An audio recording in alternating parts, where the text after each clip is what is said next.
Hello, we're Team Clean and Sip with team members Akhil Mitta, Luke Jessup, Craig Abel, and Stormer Freeman. Our group name is Third Dimensional Beings, and we belong to section number 22.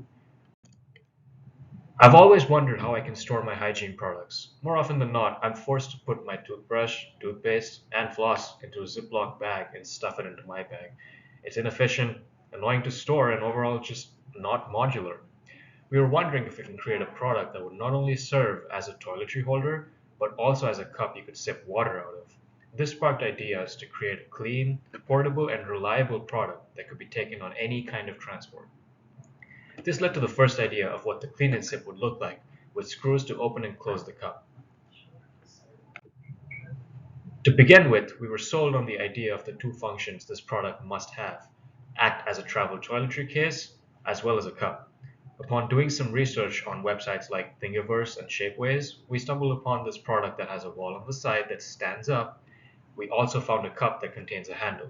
We settled on the fact that the product should be able to stand up, be easy to hold, modular, and is something that you can take with you everywhere you go.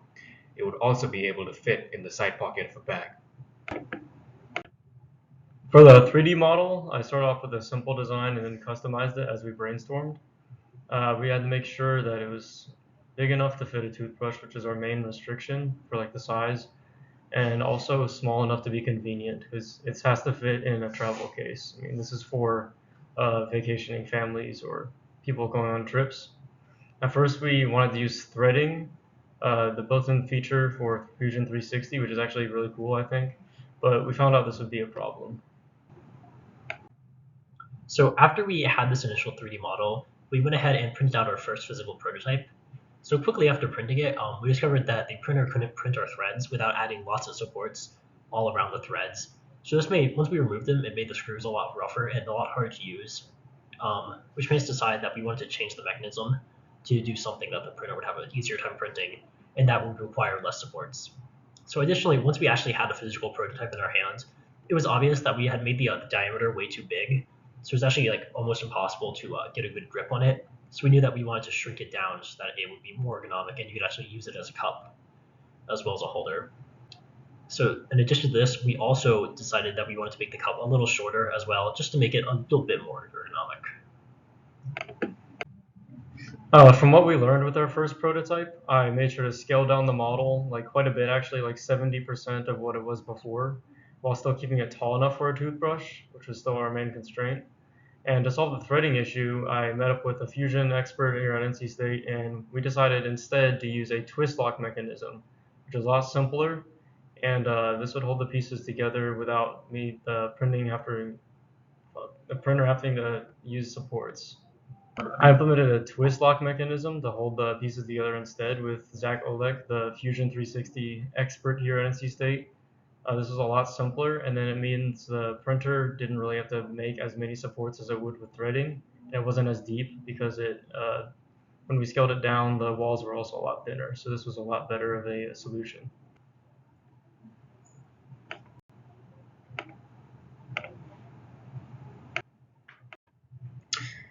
So our final design and our technical drawing. So after trial and error, we found that the dimensions we wanted were actually this size. It was about 270 millimeters tall. And this size makes it optimal for the use of space as well as remaining compact enough. And at this size, with these dimensions, the walls are thick enough to actually be supportive, whether it's in the bottom of a bag of luggage, underneath a lot of weight, or just in the side of a backpack holder. So the final prototype. As you can see, our design is what we set out to achieve: a compact, multi-use, convenient, travel-sized accessory. Um, it assembles into three pieces. It can fit into the side of a backpack and a water bottle holder, a suitcase, or anywhere else you have space in your luggage. It's really convenient. It separates into three pieces as shown in the right photo. It connects with two joints that use the peg lock twisting mechanism that Luke talked about earlier. We found that this was far easier than the traditional threading used to connect.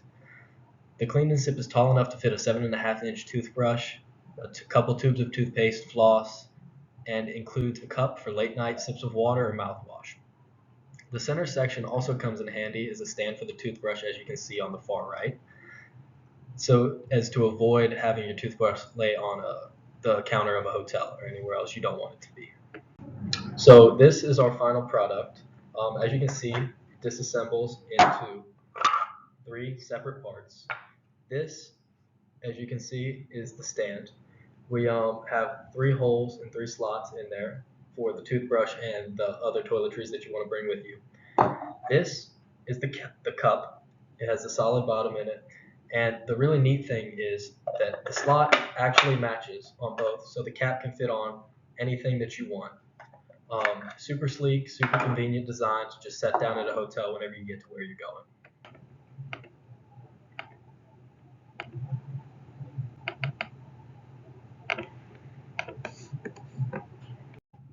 So after completing our FED project, there's a couple things that we would have done differently if we had to do this again. So we did a good job starting early on design, but we definitely should have printed a physical prototype earlier instead of working solely in CAD for the the first half of the semester. This would have allowed us to identify changes that we need to make a lot earlier when it's a lot easier to make those changes as opposed to later in the design cycle. So our main advice to first years doing FED next year is to brainstorm more ideas than you think we'll have to, because you never know when you're going to need to change your design and you might need to use some of those other ideas that you brainstormed earlier. And oftentimes, the best option is not always the first one you choose. So it's important to not get too attached to your first ideas and allow yourself to change the design and iterate on it if you need to. And lastly, we just want to encourage you guys to not give up because FED can be some difficult at points, but it's definitely worth just sticking through the troubles. Thank you, Textbook, for helping us with the design cycle. Also, thank you to Haley Queen for stepping up to be our guru. That helped us a lot, for helping me find Zach Olek, who helped me with the twist lock mechanism. So thank you guys.